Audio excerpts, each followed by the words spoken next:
bids here that both, the Zoll 12 lead came in at, $40,628. And then the, another, skid unit came in at $28,900 was the other one we got bids on. And this Great Plains is something you're comfortable with? It seems like a better unit than the higher priced one.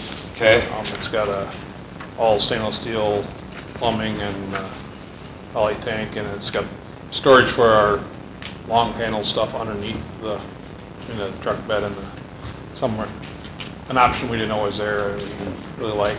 Do you have an extra for the file? These extra? Yeah. The other bids, yeah. And how about the 12 lead at $15,000 last year? Comfortable with it? We are, this 12 lead that we're looking at does not, deliver a shock. We have it's used to 95% of the time, 99% of the time probably, we use it for monitoring and diagnosing. It's rare that we do use it to shock people with, and get their heart back in rhythm, hopefully.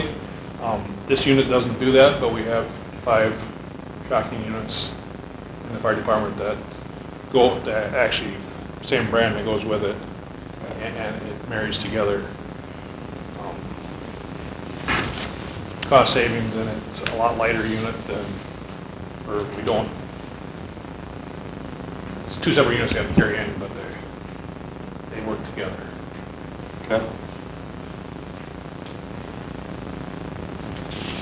Well, again, I guess if Mike is comfortable with these, I would move that we approve the purchase of these out of our public safety money. Second. All in favor? Did we, I think Steve and I, did we keep below the 106? Yeah. It is below, and actually, we have, Steve's gonna have a firm number on yet, 'cause he got some cheaper Yeah. prices, but it is below. Once everything is done, we'll let you know how much is left in there and what the options are for that. But yes, there'll probably be a little bit of money left in there. Sounds good. I just wanna make sure we were within our, Yes. budget. Yep. Thank you. Thanks for Thanks, working Mike. together and, getting that used efficiently. Now, new business number 2, do you wanna come back up and talk about the car? Yeah, sorry about that, I just figured since we're Yeah, on you it. had it listed right. Well, Mark and Steve did a lot of work the last several months trying to find squad cars. Steve has a story for you.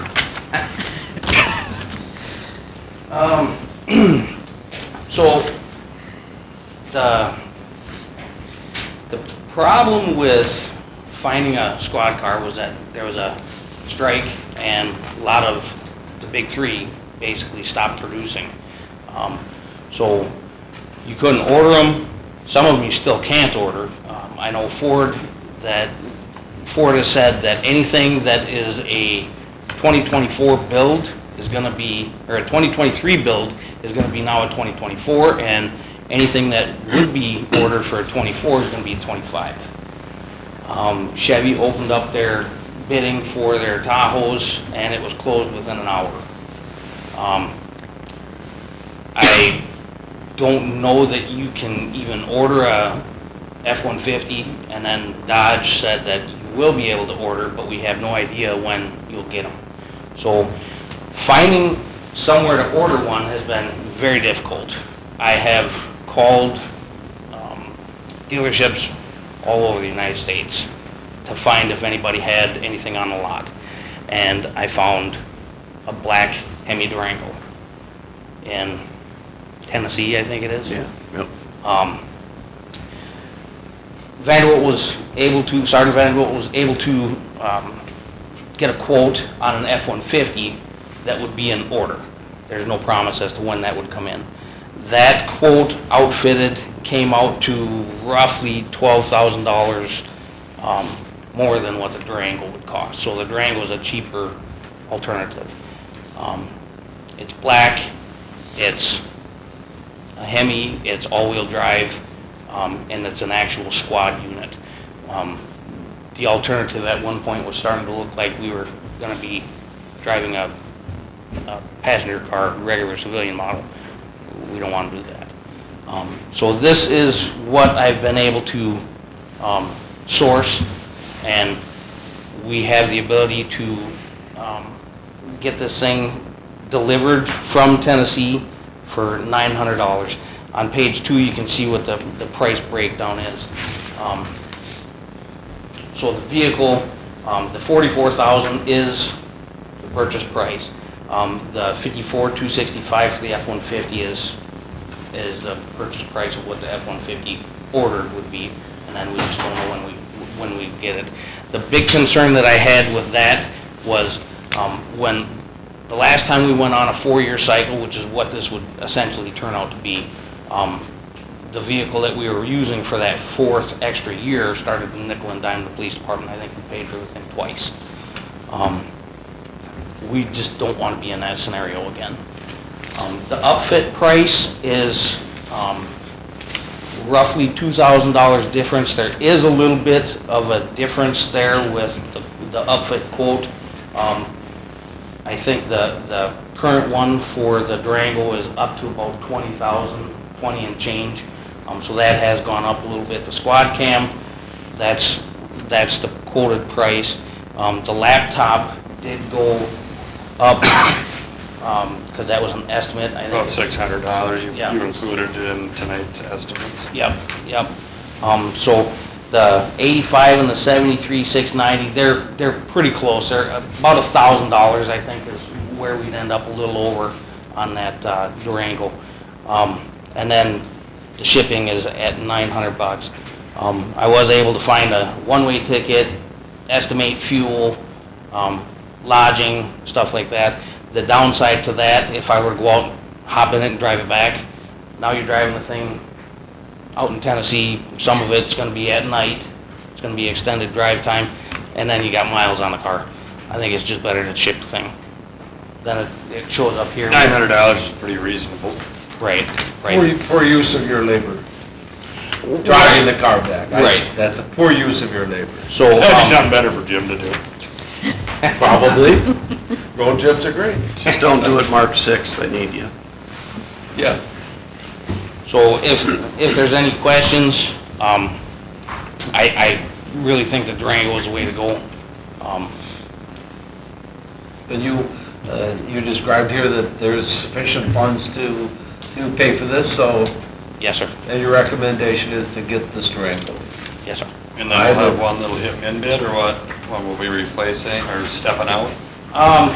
Well, there's a couple options there. I know that, when the county used, Guardian Fleet Services, one of the things that they did was they took their outgoing car, stripped the equipment out of it, and they basically traded it in for some of their, labor, some of their costs for them to upfit the vehicle that they were getting. Is that an option for us?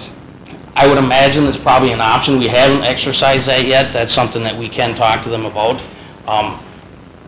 Something that you have to look at with that is, you're trading it in, are you getting top dollar? What are these things going for? And I haven't looked at that because I haven't brought that forward yet. Well, I don't necessarily know if you get top dollar on min bid historically either, so. Right. So, I mean, it's something that, we'd have to kind of look at that and decide what way we want to go. But that would be the essential outcome, is that we're getting rid of that one. We're gonna get a little something out of what we got. Yep. Not much, but we'll get a little something. Something. So this will get built up in Clear Lake? Yes, sir. So you're just going down to get the vehicle, or the vehicle is getting shipped, just, It'll come here and they'll come and get it and take it there, and, gotcha. I would imagine there's a time delay on some of the parts and stuff. Sure. And then getting in line with however many squads that are ahead of us. Mhm. But yeah, they build it, bring it back, and it's ready to go, Possibly by midsummer. I would imagine.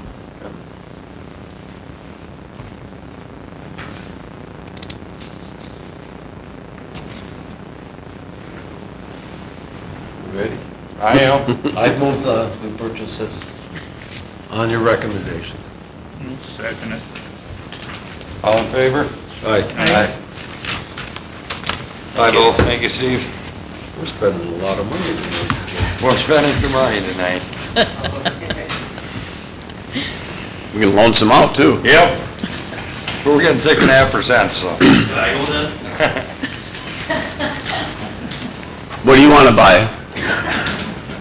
Whatever, doesn't matter. Just blank check, right, Joe? Blank check.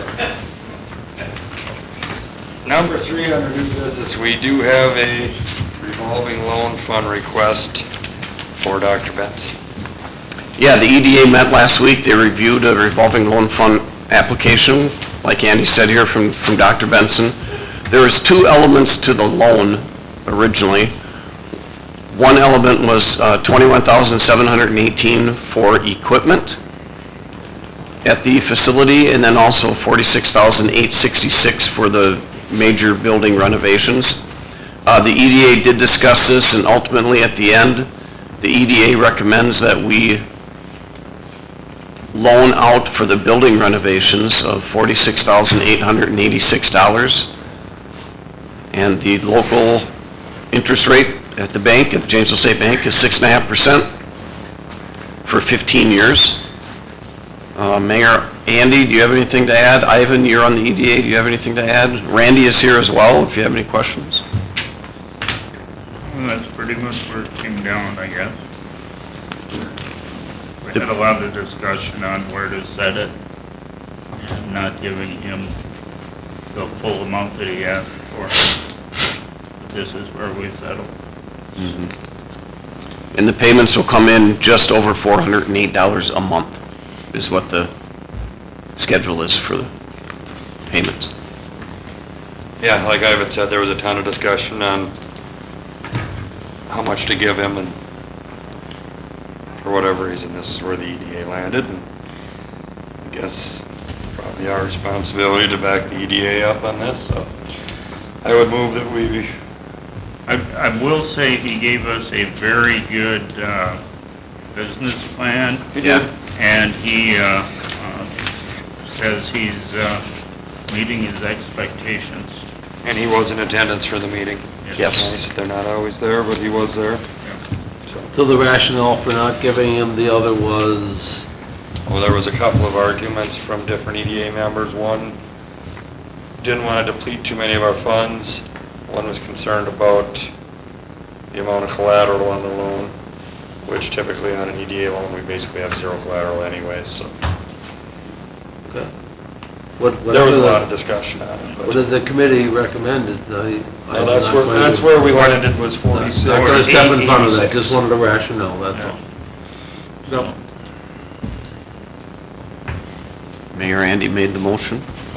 I would move to approve the loan of $48,886 to Team Benson Enterprises. Second. All in favor? I, Clinton, you'll get the man a check? Yes, I'll talk to Sean at the bank as well tomorrow, we'll get things Okay. all set up and rolling, so. Moving on, number 4, the election judges. Yes, the presidential primary is coming up on Tuesday, March 5th. So this resolution here tonight presents the election judges we'll have for that president primary. Motion to approve resolution 2024-05. Second. All in favor? Number 5, transfer fund balances. Yes, let me get to the fire department, at the end of the year, the fire department, we were able to transfer a little bit more money into the Fund 214 from the general fund, so tonight's resolution shows that. We had originally transferred some earlier, a couple meetings ago, but we're transferring a little extra this year. This is due to, because in January of the following year, department heads, invoices that are coming in late from the prior budget, we can quote that back to the '23 budget, so that's what this additional transfer is for.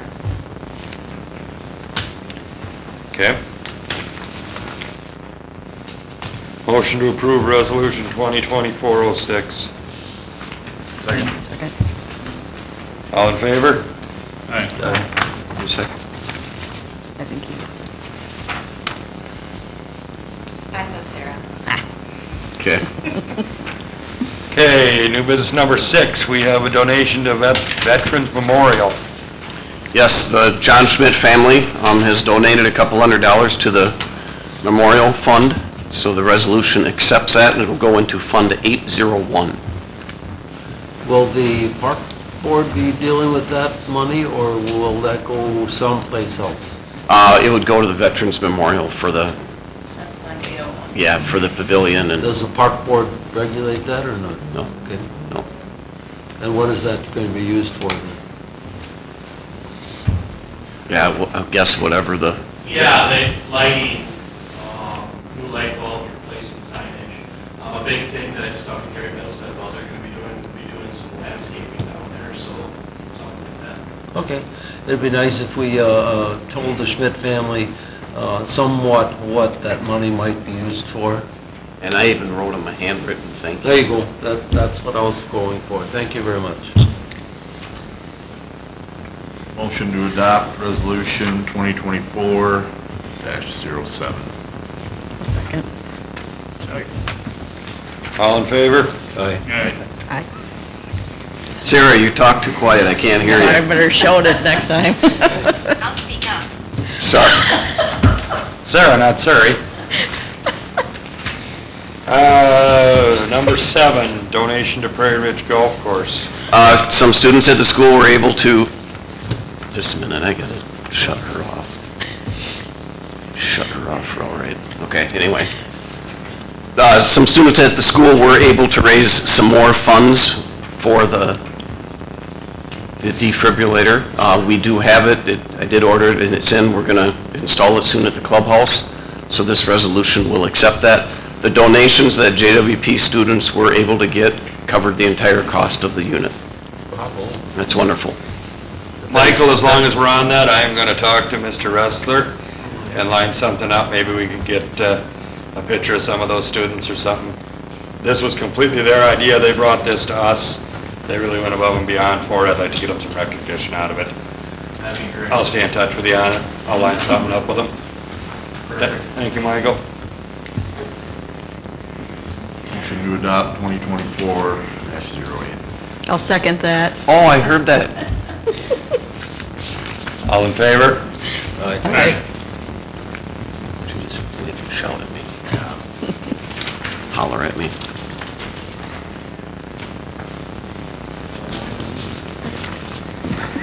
New business number 8.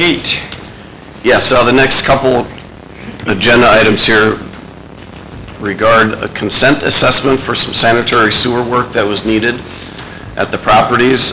This resolution, number 9, is for 717 North Teal Street. It was $2,450 for the repairs, and what we have done in the past, when something comes up like this, the resident will ask, you know, can the city cover the expense and we'll pay it back? We've done this quite a few times in the past. So this calls for a 4-year agreement to pay us back the $2,450 through property taxes. Make a motion, we approve the payment for 2024-09. Second. All in favor? Aye. Also move the, next 2024-10, it's the same thing, different address. Yep, $9,552. I'll second I that. would make that 9,000 what? 500. 552. Was that Roots, Joe, or what was that? Both of them? All in favor on 2024-09? 10. 10. 10. Aye. I already wrote that it carried. Yeah, it did. New business number 10 is amend the investment policy. Yeah, back in 2005, the city council did approve an investment policy, and Andrea brought up a great point here. We recently invested in some CDs, 6 and 12-month CDs, so she thought it'd be a good idea if we updated our investment policy, so thank you to her for doing the research and putting it together. The items in yellow on this policy are what we're changing. And basically, all we need is a motion, because Andy, you and I can sign that last page. Yep. I have the last page here, so. Yep. Motion to adopt the amended investment policy. Second. All in favor? Aye. Just as a point of interest, the footnote on the bottom of that Mhm. investment policy says it's the city administrator and the utility general manager, so Mhm. there's more than one person? Correct. Yeah, it could be, if it's for utility funds, it would be Andrea, if it's for, yep, yep, That's the way it should be. yep. Prior to this, the wording instead of administrator is deputy clerk, so. Yep. New business number 11 is pay equity report. Yes, every 3 years, we are required to complete our pay equity report, which basically, in a nutshell, it reports all of the wages that are paid for each position, and then how many men and how many females are in each job category. This includes the nursing home employees as well. David Drown and Associates put the report together for us this year, and we have passed. So this notice needs to be approved by the city council, and it shows that we passed.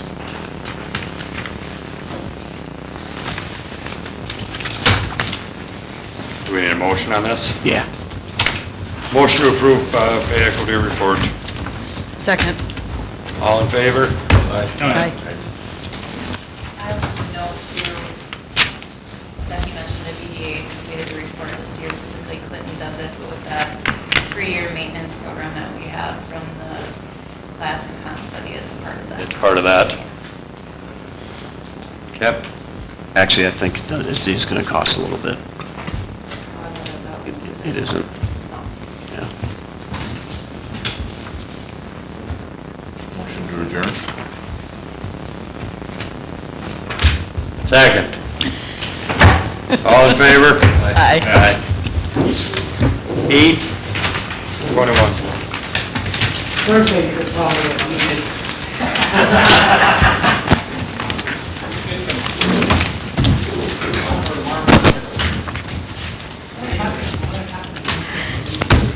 Did y'all want something specific we didn't help him with?